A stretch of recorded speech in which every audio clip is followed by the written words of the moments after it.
Assalamu alaikum. Well, in this video, we'll take a look at the other topics of GIT pathology, and number one is the reflux esophagitis or the gastroesophageal reflux disease, the GERD disease, right?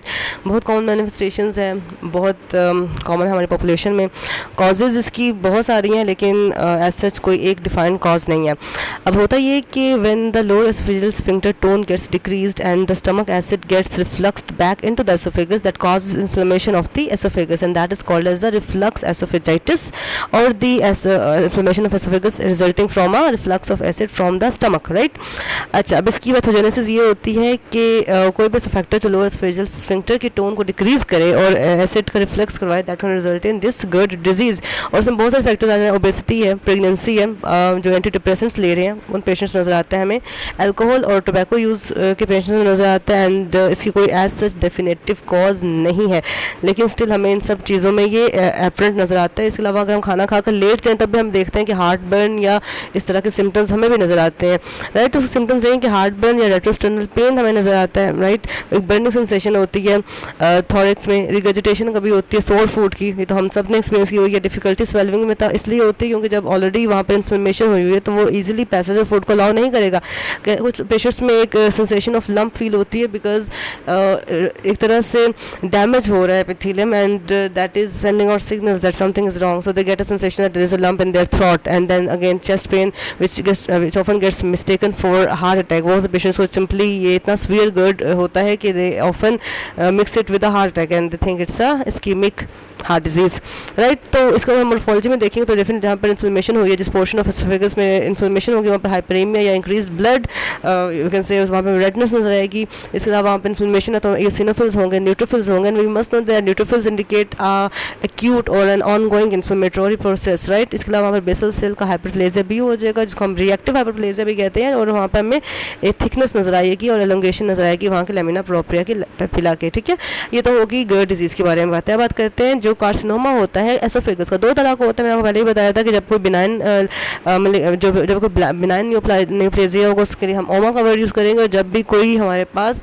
Malignant legion बनेगा या malignant neoplasia होगा उसके लिए हम carcinoma का word use करेंगे. तो once again adenoma का मतलब ये है कि वहाँ पर डैमेज किसका हो रहा है या फिर वहाँ पर न्यूप्लेजिया किसका हो रहा है, ग्लैंड्स का हो रहा है. तो एसोफेगस में भी हमें पता है ग्लैंड्स पड़े होते हैं, म्यूसिन प्रोड्यूस कर रहे होते हैं, बाइकार्बोनेट आयंस प्रोड्यूस कर रहे होते हैं. तो उन ग्लैंड्स में अगर प्रॉब्लम आएगी तो that will be an adenocarcinoma. और अगर सिंपली जो स्क्वेमस एपिथेलियम जो लाइन कर रहा है एसोफेगस को, अगर उसमें कोई एब्नॉर्मलिटी आएगी, अगर उसमें कोई न्यूप्लास्टिक लीजन आएगी तो उसको हम बोलेंगे स्क्वेमस सेल कार्सिनोमा. अब आप देख सकते हैं इन दोनों की लोकेशन डिफरेंट है. एसोफेगस में लोअर 1/3 में एडिनोकार्सिनोमा होगा या ग्लैंड्स में मसला आएगा, और अपर 2/3 में स्क्वेमस सेल कार्सिनोमा होगा या वहाँ के एपिथेलियम में मसला आएगा. इनकी लोकेशन डिफरेंट इसलिए भी है कि इन दोनों की पैथोजेनेसिस या इनकी कॉज या इनकी जो प्रोग्रेशन हो रही है डिजीज़ की वो के केसेस में. तो पहले हम देख लेते हैं एडिनोकार्सिनोमा.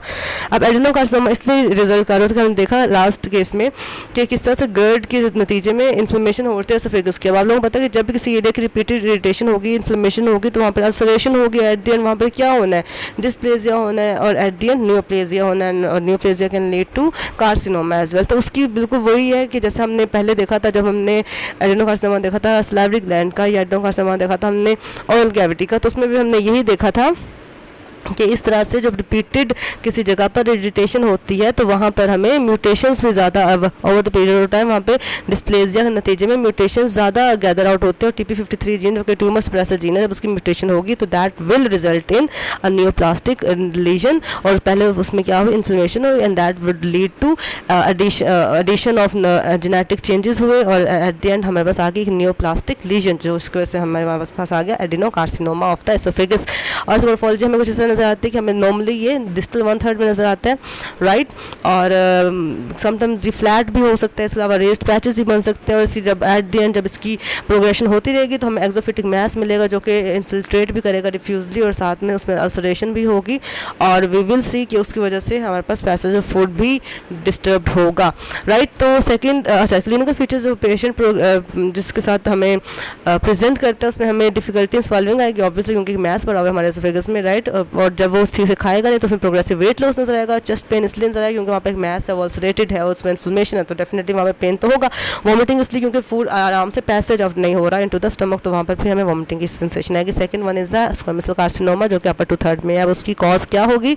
वेल उसकी कॉज ये होती है, हाँ अच्छा, जिसकी कॉज ये होती है कि जैसे हमने पहले देखा कि tobacco use, alcohol use definitely they contain carcinogens. तो जब भी आप ये चीज़ें ज़्यादा लोगे तो आपके स्क्वेमस सेल्स में होंगी म्यूटेशंस में आता है और उसके नतीजे में न्यूप्लेजिया होगा। तो एक तो ये होगा जो लोग ज़्यादा टोबैको यूज़ करते हैं, जैसे ओरल कैविटी का तो कैंसर होता ही होता है, एसोफेगस का भी कैंसर होता है, तो टोबैको यूज़ हो सकता है और अल्कोहल हो सकता है। जो लोग ये दोनों चीज़ नहीं भी यूज़ करते, स्टिल जो बहुत ज़्यादा you can say roasted food खाते हैं या फिर जो हम देखते हैं बारबेक्यू करते हैं बहुत ज़्यादा, उसमें जो ब्लैक की सूटी फूड होता है उसमें ये होता है कि नाइट्रोसामिन्स की अमाउंट बहुत ज़्यादा होती है, पॉलीसैकरिक हाइड्रोकार्बन और nitrosamines can also act as carcinogenic agents, और इसकी वजह से वंस अगेन म्यूटेशंस होती हैं and at the end neoplasia result करता है, राइट। तो इसका जो मोर्फोलॉजी होती है वो अगेन हमें नजर आते हैं कि grey white black like thickenings नजर आती हैं हमें upper two third of oesophagus में, जो कि फिर प्रोट्रूड भी करेंगी, ऑब्स्ट्रक्ट भी करेंगी ल्यूमन को, राइट। एट द एंड उसमें रिजिडिटी आएगी और ल्यूमन की नैरोइंग हो जाएगी। तो उसमें जो हमें नजर आते हैं सिम्टम्स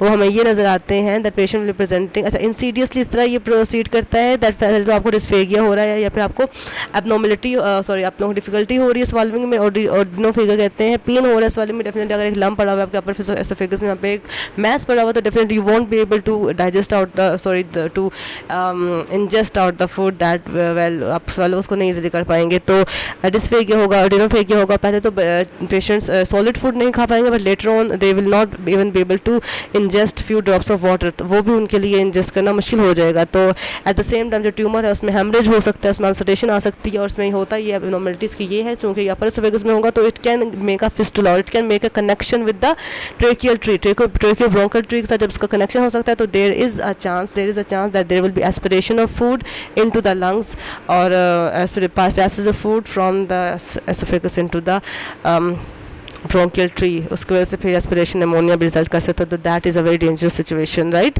तो this was all about the carcinoma of the oesophagus and the gut disease. Thank you so much. अल्लाह हाफिज़।